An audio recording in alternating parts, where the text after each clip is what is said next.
Welcome back to Triathlon BC's Free Speed Series. I'm provincial coach Kelly Guest. As you can see, I've just finished the workout, zipped up my jersey for my final sprint, which brings me to what we're going to talk about today. What can I do on the trainer that's going to help me be a better, safer rider out on the road? So a couple of the things we're going to look at is where should your eyes be, right? Where should the hands be? And then what are some of the things we need to be able to do on the bike to stay safe and stay aware of our surroundings? So first and foremost, let's focus on the eyes. It's easy when we're indoors. There's no distraction. We're probably not going to run into things. Maybe if you're on the rollers like me, you might fall off. But for the most part, we have very little stress or potential collisions. So it's easy to drop the eyes down. Now, when I drop the eyes down, two things happen. One, I break my form and I close down the diaphragm, okay? So you can try this on your next trainer ride. Just look at the bottom bracket and you'll notice you collapse into the diaphragm, limiting your breathing capability. As soon as I look from the bottom bracket down the road, I lengthen out the spine, I open up my diaphragm, and I'm also aware of what's coming to keep me safe and make adjustments to the terrain in front of me. The next thing, hand position. Making sure that when we're on the trainer, our hands are in a safe position, but softly gripping the bars. And not in a position that's going to be dangerous out on the road. One position I see a lot is holding the bars right back here at the bend.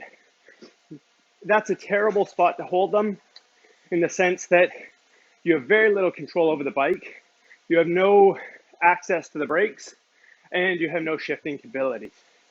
So if we're up here, you could say the same things. Well, we don't have any access to the brakes or shifting, but we do have good handling of the bike, and our hands are safely and firmly placed on the bike, on the bars.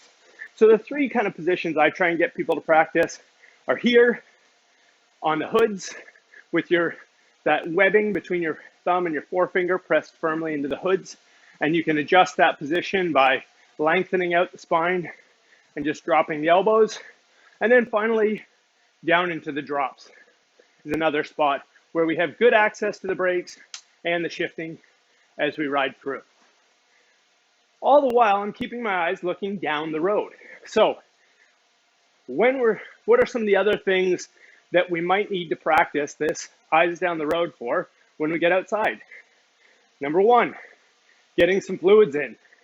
We want to be able to keep our eyes looking down the road, assessing the situation, keeping ourselves safe while we reach down, get our bottle, take our sip, get the bottle back in, continuing to be scanning the horizon.